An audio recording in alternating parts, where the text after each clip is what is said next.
আজ শুক্রবার ২৮ ফেব্রুয়ারি ২০২৫, ১৫ ফাল্গুন ১৪৩১ বঙ্গাব্দ, ২৮ সাবান ১৪৪৬ হিজরি। জানিয়ে দেব আজকের দৈনিক বাংলাদেশ প্রতিদিন পত্রিকার শিরোনামগুলো। শত্রুরা এখনও ষড়যন্ত্রে লিপ্ত। বিএনপির বর্ধিত সভায় ভার্চুয়ালি বক্তব্যে বেগম খালেদা জিয়া। স্থানীয় নির্বাচন থেকে সরে আসুন তারেক রহমান। জাতীয় নির্বাচনে চোখ ইসির। অক্টোবরের মধ্যেই তফসিল ঘোষণার প্রস্তুতি। ভোটের কেনাকাটার জন্য সরকারের কাছে চাওয়া হয়েছে বরাদ্দ। আইন শৃঙ্খলা রক্ষায় কড়া নজরদারি। ভোরে 4 থানা পরিদর্শনে স্বরাষ্ট্র উপদেষ্টা। দায়িত্বে অবহেলায় এসআই কনস্টেবল বরখাস্ত। ছিনতাইকারী চক্রের নেতাসহ 15 গ্রেপ্তার। রাজনৈতিক পৌরসভা বাতিলের সুপারিশ। নাগরিকের জরুরি সেবা দিতে ব্যর্থ।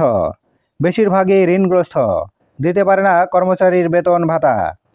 মন্ত্রী ও এমপিদের সুপারিশে হয়েছে এইসব পৌরসভা। জাতীয় নাগরিক পার্টির আত্মপ্রকাশ আজ। মানিক মিয়া অ্যাভিনিউতে আজ বেলা 3টায় ঘোষণা। 3 লক্ষাধিক লোক সমাগমের প্রস্তুতি। 8 শীর্ষ পদে নেতৃত্ব চূড়ান্ত। নতুন দলের কাছে 5 প্রত্যাশা সাধারণ মানুষের। জেনারেল ওয়াকারুজ্জামান, দায়িত্ব পালনে সর্বোচ্চ প্রস্তুত থাকতে হবে। প্রধান উপদেষ্টার প্রেস সচিব, অভ্যুত্থানে ত্যাগ স্বীকারকারীরা পাবেন ভাতা। স্বরাষ্ট্র মন্ত্রণালয়ের সেই প্রভাবশালীরা দুর্নীতি মামলায়। রাতের ভোটের কারিগর 22 ডিসির পাসপোর্ট বাতিল। বেক্সিমকোর 14 কারখানা বন্ধ। শ্রমিকদের পাওনা দেওয়া হবে 9 মার্চ থেকে। এস আলমের অর্থ পাচার। ইসলামী ব্যাংকের 5 কর্মকর্তাকে জিজ্ঞাসাবাদ। হাইকোর্টের ঐতিহাসিক রায়। নিরাপদ পানি মানুষের মৌলিক অধিকার। বিএনপির বর্ধিত সভা। সারা দেশে নির্বাচনী প্রস্তুতির বার্তা। পুলিশে বড় রদবদল। 53 কর্মকর্তা বদলি। অতিরিক্ত এসপি 102 জন। প্রতিদিন দৈনিক পত্রিকাগুলোর শিরোনাম জানতে লাইক, কমেন্ট এবং সাবস্ক্রাইব করুন। এবার শেষের পাতা। অধরা মাদক মাফিয়ারা। 83 গডফাদারের মধ্যে গ্রেপ্তার মাত্র 12 জন। প্রতিরোধে হচ্ছে মানি লন্ডারিং ও সাইবার ইউনিট। 112টি পদ সৃষ্টির প্রস্তাব মন্ত্রণালয়ে। মানবতা বিরোধী অপরাধের বিচার। গুরুত্ব পাচ্ছে ডিজিটাল এভিডেন্স। 18 মামলায় তদন্ত চলছে শেখ হাসিনা সহ 120 জনের বিরুদ্ধে। কাজের অগ্রগতি সন্তোষজনক, চিফ প্রসিকিউটর।